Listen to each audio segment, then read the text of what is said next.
Claqueta, acción. Vale, esto acaba de ser horrible, pero tiene un sentido de series porque llevo una grabación larga ya. Entonces, como no quiero hacer muchas más tomas, porque todas me llevan además alrededor de 40 minutos, quiero hacer una un poco más corta y tener este momento del café, que son un par de minutillos, para hablar, antes de empezar el vídeo, de predicción tradicional y progreso real. Y con progreso real me refiero a el trabajo que estamos haciendo realmente da el resultado o debería dar el resultado al que nosotros llegamos, porque si el trabajo que nosotros estamos haciendo debería dar un mejor resultado, hay varios problemas. O que el resultado no es realista, o que el trabajo que estamos haciendo está mal hecho. Porque si este trabajo tiene que dar esto y no son iguales y no pasan cosas raras, ¿vale? O sea, porque tú si estás haciendo un trabajo medianamente decente, aunque en este momento en concreto, aunque en ese día en concreto que tienes que realizar no seas capaz de realizar, probablemente en algún otro momento, en el muy corto plazo, sí que deberías ser capaz de realizarlo. Porque de eso se trata el entrenamiento y saber programar, ¿no? De que vas haciendo una serie de cosas para mejorar. Y si no mejoras en un momento en concreto, se supone que deberías mejorar relativamente cerca.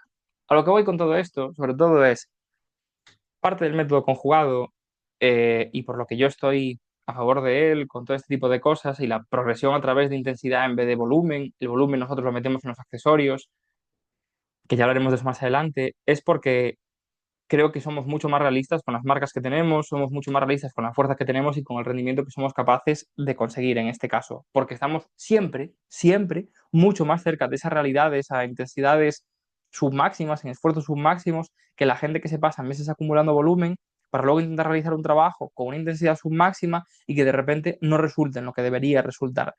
Y luego, por otra parte, está la pregunta que yo le hago a un montón de atletas, a un montón de gente, y es, vale, tú cuando tiras esos maravillosos PRs, que evidentemente son PRs porque nunca lo has tirado, que de eso también podríamos hablar, de, vale, es PR porque nunca lo has tirado, pero el resto de tus marcas en esos movimientos no te dan a intuir que podrías estar haciendo eso. Y si lo tiras en este momento, ¿no crees que es porque pues a tu entrenador le interesa que después de hacer meses por 5, ahora de repente tiras un por 3 y ¡oh! Magia, tiro un por 3 con más kilos que un por 5? Si es que debería ser así, evidentemente debería ser así. Nosotros, repito, como tiramos ese tipo de esfuerzos máximos con muchísima más constancia y muchísima más, de forma mucho más repetitiva, estamos mucho más de acuerdo con esas cosas y lo tenemos mucho más cerca. Y un entrenador tiene que ser capaz de decir, más o menos, de estimar cuánto puede tener su atleta en un por 3 después de verlo tirar un por 5 y en una single después de verlo tirar un por 3 un por 2 cosas de ese estilo. Dicho esto, cuando yo le planteo la pregunta de, vale, tú cuando tirabas esos PRs de por 5, después de hacer esos 5 por 5, como me dice la gente, de acumular volumen, de 5 por 5 durante un montón de semanas seguidas, bloques de 3 meses de acumulación, ¿tú cómo sabes que no tirabas ese PR la semana 8 o 7, o entre la 7 y la 9, en vez de tirarlo en la 12, por ejemplo? Porque no es que se alineen los astros, ni es que ese día es el mejor del mundo, que puedes hacer una serie de cosas, una descarga, una pivot, lo que sea, pero ¿cómo sabes tú que no lo hubieses tirado un poco antes? No lo sabes. Y si puedes tirarlo antes, mejor, porque cambias de bloque y continúas haciendo otro tipo de trabajo que necesites. Porque sí, el powerlifting es una carrera de fondo, pero en una carrera de fondo podemos gastar balas. Y cuando antes las gastemos y pasemos a otra cosa, mariposa, mejor. Porque parece que en la carrera de fondo no se pueden tener mejoras a corto plazo. Que no, porque el powerlifting no hace falta centrarse en las mejoras a corto plazo, porque si no te frustras, porque no los consigues. No los consigues dependiendo de cómo trabajes y de qué hagas. Y de qué hagas. Porque con el método conjugado, tal y como yo lo veo y como programo yo las cosas, yo puedo estar sin tocar una low bar varios meses y estar haciendo PRs todos los bloques que hago, con ejercicios distintos además. Entonces, depende de un montón de cosas. Pero si tú estás en uno de estos casos en los que no sabes muy bien cómo estás, podrías haber tirado un PR hace semanas, el trabajo que estás haciendo no se corresponde realmente con los resultados que tienes, punto número uno, ¿me puedes mandar un mensaje? Punto número dos, igual es hora de que cambies de entrenador o de que empieces a espabilar un poco y a hacer las cosas mejor, porque si no, es imposible que lo estés progresando. Y si las estás haciendo bien, igual la culpa es de la persona que te lleva a los entrenos, porque la gente tiende a idolatrar a sus entrenadores. Y es algo que no soporto. Dicho esto, empezamos. Voy a parar aquí un cronómetro porque lo tengo puesto a propósito para no hablar mucho más de 5 minutos de esto y 4 minutos y algo me llegan. Método conjugado en español. Voy a poner por aquí arriba en pequeñito porque creo que voy a tener que hacerlo igualmente con alguna diapositiva, en hacerme así de chiquito. Vídeo 2, factores básicos del entrenamiento. Vale, vamos a ir bastante rápido con ellos porque si no el vídeo se alarga un montón. Entonces voy a poner un cronómetro también para todo esto, pero para no pasarme, ¿vale? Y para espabilar si tengo que espabilar. Factores básicos del entrenamiento. Y esto da igual si es método conjugado o es cualquier tipo de programación. Pero esto todo entrenador tiene que tenerlo en cuenta. Y si no lo tiene en cuenta, no es un buen entrenador. Pero esto hay que hacerlo. ¿Vale? Por último, al final del vídeo sí que vamos a hablar de un par de especificaciones del método conjugado y de por qué el método conjugado es una metodología distinta a lo que estamos acostumbrados a ver y qué es eso que exactamente lo diferencia aparte de lo que explicamos en el vídeo uno. Para mí, en este caso, la especificidad es adaptar las olas, bloques, waves, como queráis llamarlo, específicamente a las necesidades del atleta. Como decíamos, nosotros sabemos que tenemos un punto de máximo rendimiento, un drop de rendimiento, y nosotros, con explorando, viendo cómo funcionan los atletas, tenemos que adaptarlas normalmente a conseguir el mejor rendimiento posible. Muchos entrenadores van a decir que la especificidad en este caso tiene que parecerse a los SBDs, a los movimientos de competición, pero no tiene por qué. ¿Vale? No, una sentadilla con safety bar puede ser más específica de lo que parece, por mucho que, o una jaca incluso puede ser más específica de lo que parece, aunque no sea, el ejemplo de la jaca es perfecto, aunque no sea un movimiento siquiera con peso libre. Especificidad nosotros la vamos a tantear por patrones de movimiento. Una jaca es una sentadilla, es una triple flexión, es un movimiento de tobillo, rodilla y cadera, igual que lo es una sentadilla libre, sea barra alta, barra baja en este caso. Un press con mancuernas, un press en máquina, sigue siendo un press, igual que lo es un press de banca. Nuestras palancas, al final no va a ser igual un levantamiento de una persona de 2 metros que de una persona de 1,60 m, o la mayor parte de las veces no se van a parecer demasiado. Por rangos de recorrido también, por la carga que somos capaces de manejar y la fatiga que nos ocasionen esas cargas con un volumen determinado. No todo el mundo tiene la misma tolerancia al volumen de entrenamiento, por estresores a mayores, que no tengan nada que ver con el entrenamiento, etcétera. No todos los levantadores son igual de rápidos, que esto lo hablaremos después, que la mayoría de levantadores que intentan grindear repeticiones y que son overshooters de manual, que, en fin, hay que cambiar ese tipo de pensamiento, que bueno, a veces podemos hacerlo, no pasa nada, una semanita buena o graciosa la tiene cualquiera, pero mucha gente se cree que son levantadores lentos y no, lo que son es levantadores poco eficientes y con una técnica un poco en desacuerdo con lo que debería estar. Y la curva de fuerza-resistencia y los distintos ejercicios que tenemos para realizar. Nosotros, y voy a hacerme un poco más pequeño por este tipo de diapositivas, para entender lo específico tenemos que hacernos un par de preguntas. ¿Cuál es el factor limitante en tu movimiento de competición y cómo lo aborda X ejercicio? Y pongo el mismo ejemplo. En una sentadilla, pongamos una sentadilla de estas que acaba convirtiéndose en un buenos días. Sentadilla en la que la persona baja, las rodillas se meten para adentro lo más rápido posible, la línea media, y el resto de gesto es una palanca de cadera, en la que prácticamente es una sentadilla, una good morning squat, una sentadilla que acaba siendo un buenos días. Nosotros podemos intuir que las piernas, podemos intuir, no, sabemos que los cuádriceps están saliendo de la ecuación y los cuádriceps no tienen la suficiente fuerza como para aguantarlo todo, de tal manera que el peso y la carga se distribuye a la zona de la cadera, en este caso, y a la zona de la columna. ¿Cómo lo abordaría en ciertos ejercicios? Por ejemplo, una safety bar igual no es la mejor opción, porque lo más probable es que le pase lo mismo a una sentadilla con una safety bar. Pero a una sentadilla jaca, que lo estaba diciendo antes, es una sentadilla que te va a obligar prácticamente a utilizar los cuádriceps en su totalidad y a mejorar tanto la coordinación motora en la sentadilla usando los cuádriceps, como, dependiendo de cómo la trabajemos, rango de repeticiones, esfuerzo y todo eso, puede hipertrofiarlos. Una mayor hipertrofia sabemos que puede acabar derivando en mayor generación de fuerza. ¿Por qué fallamos o no progresamos en estos casos? ¿Vale? Puede ser un tema psicológico, un tema físico o un tema técnico, psicológico, mental, ¿vale?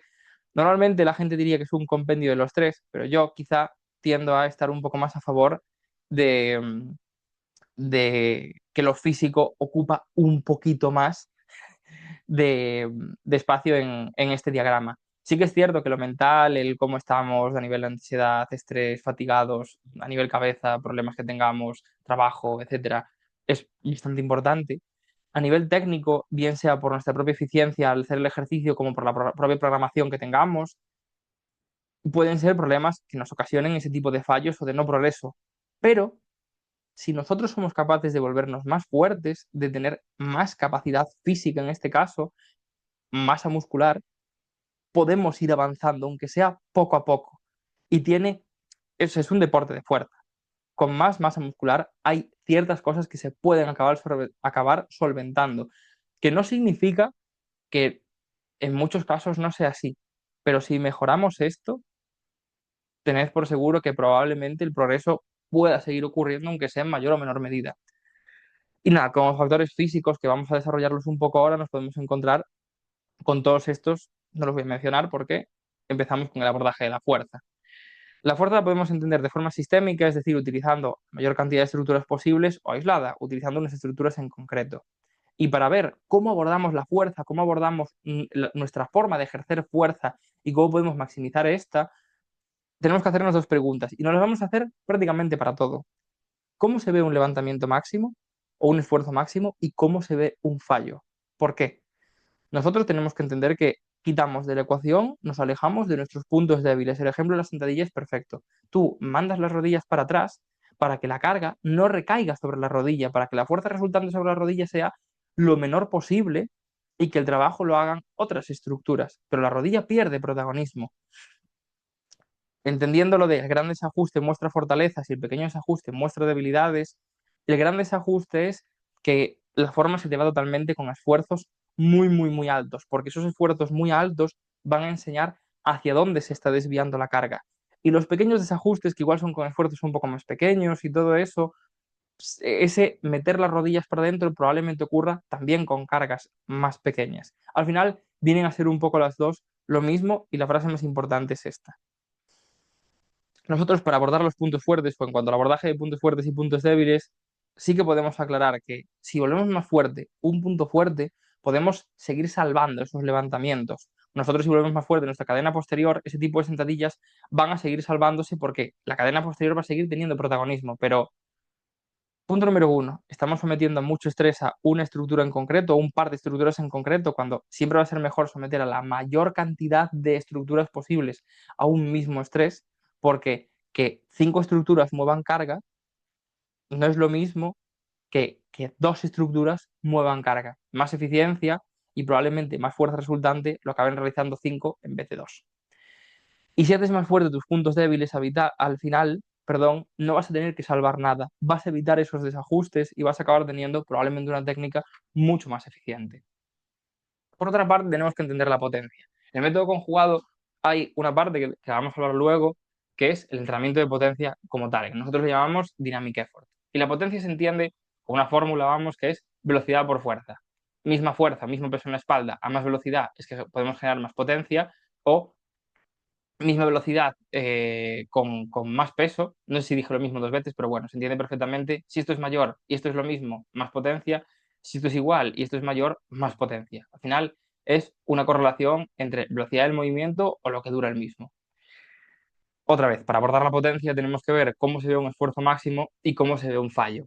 Y en este caso, el trabajo dinámico puede echarnos un cable, el conseguir generar más velocidad en el movimiento nos puede echar un cable en dos casos. Punto número uno, cuando nos encontramos en el sticking point, lo grindeamos y vemos que hay una pérdida de velocidad progresiva conforme vamos subiendo, porque llegar a ese sticking point con más velocidad va a hacer que esa pérdida de velocidad consiguiente sea menor, que acabemos el levantamiento antes, que nos fatigue menos y que seamos más eficientes haciéndolo. Y luego, por otra parte, está lo que se conoce como wall and blast, que son los levantamientos en los que te encuentras con un tope en el que no es que haya un descenso de velocidad, es que te quedas parado, quieto, no sin descenso, lógicamente, que si no sería nulo, pero te quedas parado, ¡pum! Y vuelves a explotar. Esto pasa mucho con las sentadillas, que son, o que ocurre el valgo de rodilla. Al final, el valgo de rodilla no es más que un gesto por mecánica corporal en el que ciertos grupos musculares, como los extensores de cadera, buscan tener mayor ventaja mecánica para poder terminar el movimiento, porque la rodilla está saliendo totalmente de la ecuación, en ese caso también. Entonces nos encontramos con el muro, las rodillas se meten para adentro, ¡plum! Y sales disparado para arriba. En ese momento, llegar a esa pared con más velocidad probablemente haga que este punto ocurra también con más velocidad o que en vez de encontrar una pared haya una ligera pérdida de velocidad.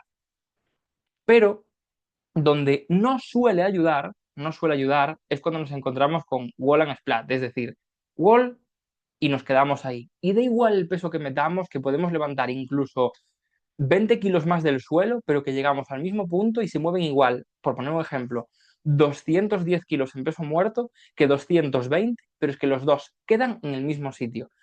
Ahí no suele ayudar porque no es un problema de llegar con más velocidad o con menos, es un problema que hay que solventar con otras metodologías, pero si tú estás llegando al mismo punto y ahí te quedas, hay que ver qué está pasando, cuál es el punto débil y, repito, cómo solventarlo. Por otra parte, uno de los factores físicos más importantes es la hipertrofia, que punto número uno, depende de las palancas y segmentos corporales. Al final es lo mismo tener un brazo más largo, un brazo más corto, ser más grande, ser más pequeño, amplitud de la caja torácica o profundidad.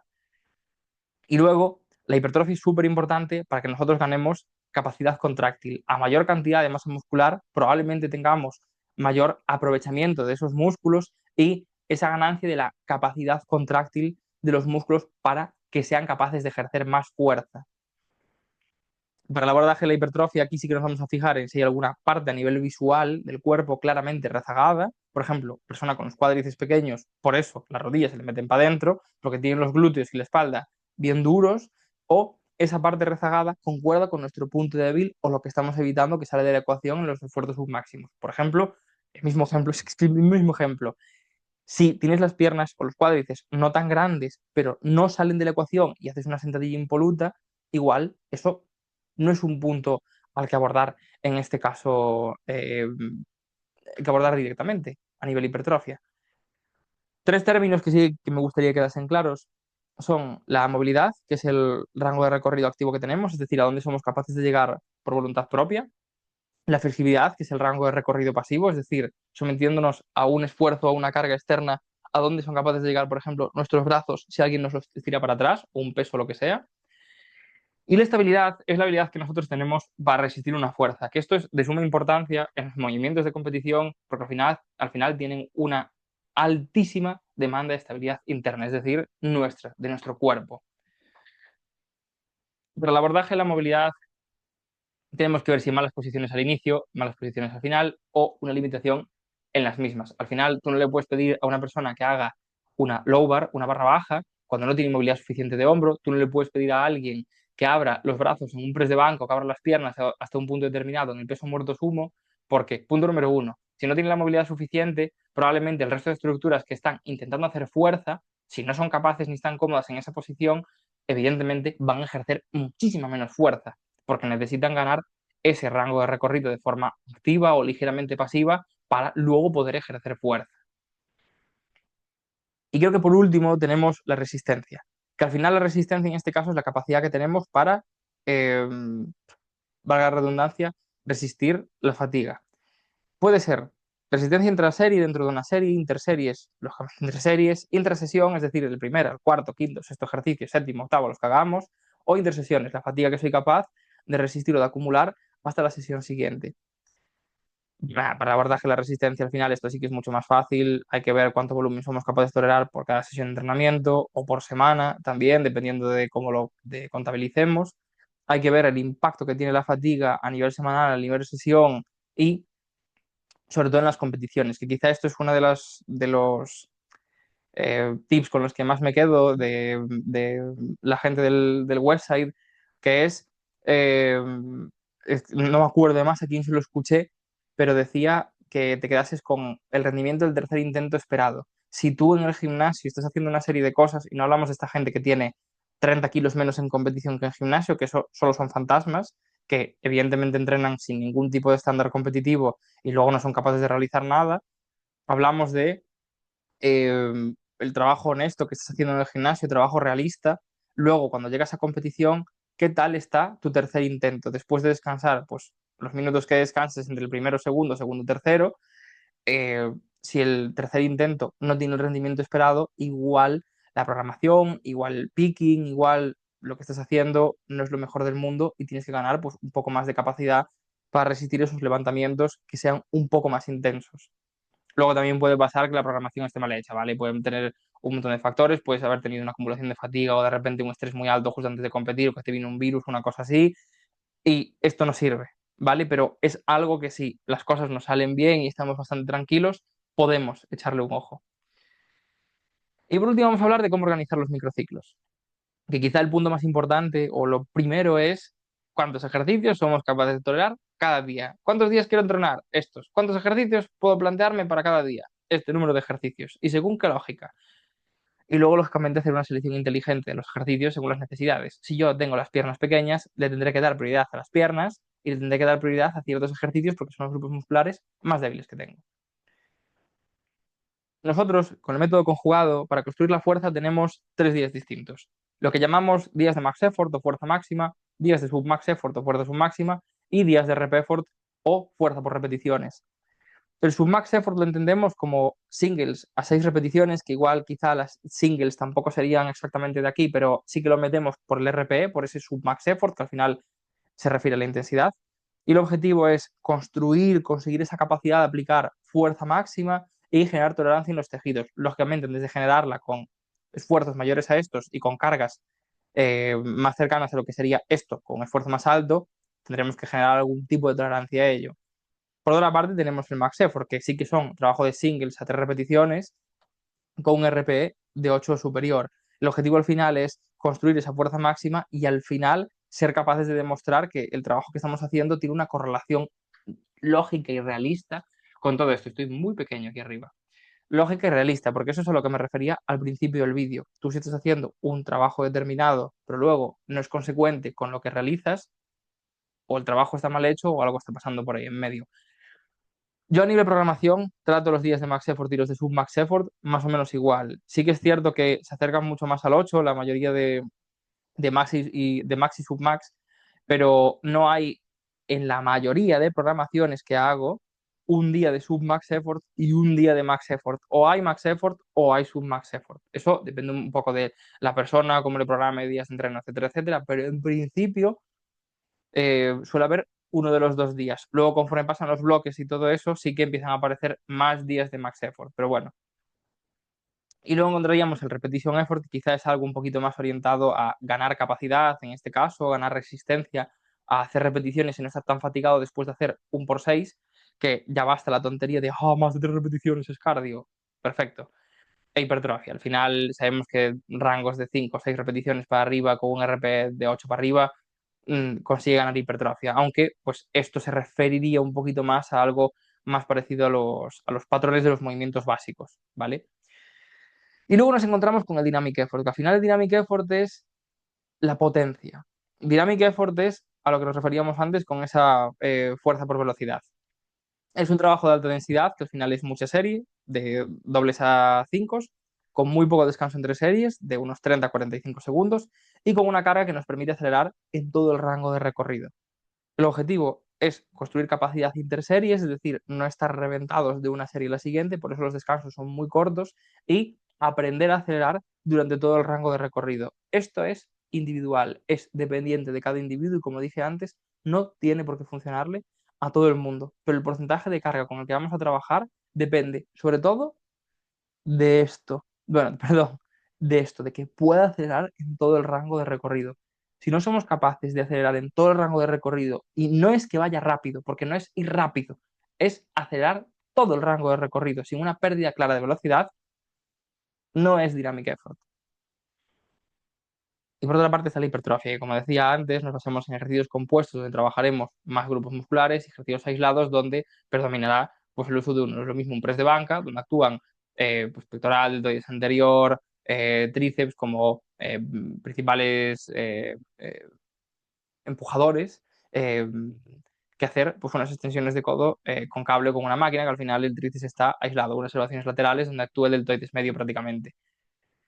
Y lo que decía antes, más de 6 repeticiones o mayor o igual a 6 repeticiones con un RP también relativamente alto. Y el objetivo al final es aquí ganar sensación contráctil, que es lo que conoceríamos como eh, sensación mente-músculo, conexión mente-músculo, perdón, de los culturistas y capacidad para aprovechar eso. Muchas veces el ganar sensación en un grupo muscular también nos enseña a saber si lo estamos utilizando, lo estamos dejando un poco de lado. Y también ganar esa sensación nos sirve para, esta sentadilla tengo bastante fatigados los aductores, igual me estoy pasando bajando hoy, igual mis cuádriceps están, mis cuádriceps no están muy por la labor de trabajar hoy y se está yendo todo el trabajo a otros grupos musculares. Y saber ese tipo de cosas siempre nos viene bien.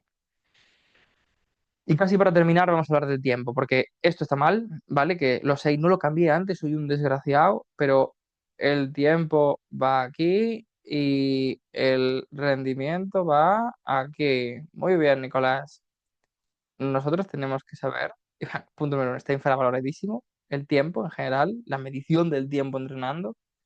Conforme pasa el tiempo en una sesión, el rendimiento decae por una cuestión de fatiga, lógica, además, ¿vale?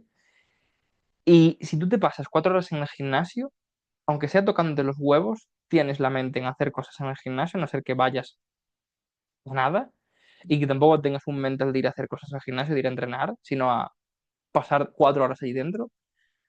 Pero es que es imposible que después de 3 4 horas en el gimnasio tengas un rendimiento óptimo. Si lo tienes, es que probablemente al principio de la sesión tendrías muchísimo más.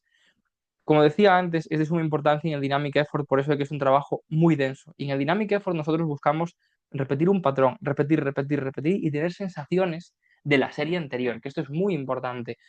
Tenemos feedback externo con vídeos y tenemos feedback interno con las series anteriores que estamos haciendo. Yo no me acuerdo de lo que sentí hace unos cuantos días en una sentadilla. Puedo saber, ay, la barra la sentía mejor en la espalda, pero no me acuerdo exactamente de las sensaciones que tenía en la serie hace un mes haciendo sentadilla.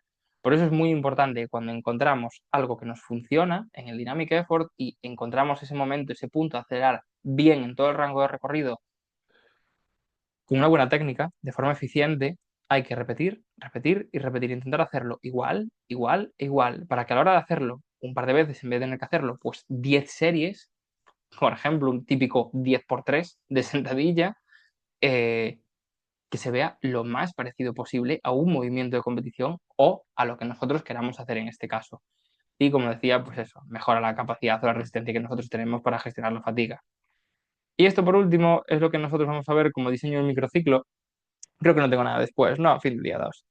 Diseño del microciclo, que al final esto sería, pues eso, típico entrenamiento del método conjugado eh, del website, que podríamos encontrarnos, pues eso, día uno de pierna, 2 de torso, 3 de pierna, torso, pierna, torso, pierna, torso, o torso, pierna, torso, pierna, donde pues un día hacemos la sentadilla de max effort, en este caso la sentadilla primaria, como le llamarían algunos, nosotros le llamamos max effort, es un max effort, un press de banca de max effort, un peso muerto de max effort y un press de banca probablemente aquí de dynamic effort. Hay otra gente que hace otro tipo de entrenamientos, hay gente que hace las 2 sentadillas seguidas, los 2 pesos muertos seguidos, 2 bancas seguidas incluso, eh, pero probablemente por aquí estaría el peso muerto de dynamic effort, ya que la sentadilla es lo de max effort y es lo importante en la sesión. Por aquí estaría la sentadilla de dynamic effort, aquí o aquí estaría una banca de dynamic effort y alguna de rep effort en este caso, o un par de rep effort. Este tipo de diseños, lógicamente, no lo voy a dejar entero porque si no sería daros como diseño yo las cosas, pero esto es un diseño de microciclo típico de 4 días, que es lo más normal del mundo. Yo, dependiendo del momento, puedo diseñar, de hecho yo ahora mismo para prepararme para competir estoy entrenando 5 días a la semana y no puedo tener este tipo de distribuciones, las tengo muy distintas. Y aunque antes se decía que la frecuencia era 2, porque sí, la frecuencia no tiene por qué ser 2. No, porque eso no es método conjugado, porque el método conjugado, bueno, hay que espabilar un poco y entender que dentro del método conjugado y dentro de la esencia del método conjugado podemos aplicar distintas progresiones, podemos meter frecuencia distinta de los ejercicios e incluso podemos meter otras técnicas, otras eh, formas de programar que no interfieran con lo que nosotros hacemos en el método conjugado.